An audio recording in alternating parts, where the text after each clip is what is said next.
আল্লাহ এমন শক্তি ওর পায়ে দিয়েছে, হাতের চাইতে পায়ে বেশি শক্তি।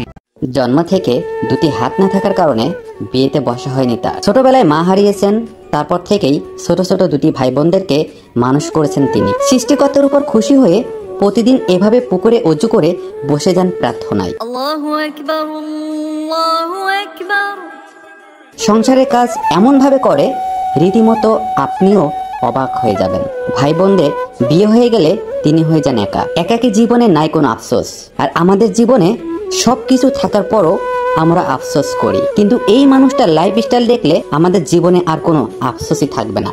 জন্মের পর 5 বছর বয়স থেকে 40 বছর যাবত তিনি এভাবে নিজের কাজ নিজেই করে থাকেন। তার কাছে জানতে চাইলাম, আপনার এইভাবে কাজ করতে কোনো অসুবিধা হয় কিনা। তিনি জানালেন না। আর এই জন্যই তিনি আমার কাছ থেকে পাবে প্রতিটা শেয়ার প্রতি 5 টাকা। আপনারা যত শেয়ার করবেন তিনি আমার কাছ থেকে ততটাই টাকা পাবেন। আর আপনারা যদি ব্যক্তিগতভাবে ওনাকে কেউ সাহায্য করতে চান তাহলে স্ক্রিনে দেওয়া বিকাশ নাম্বারে কল করে ভিডিও কলে কথা বলে তারপর ওনাকে বিকাশ করবেন।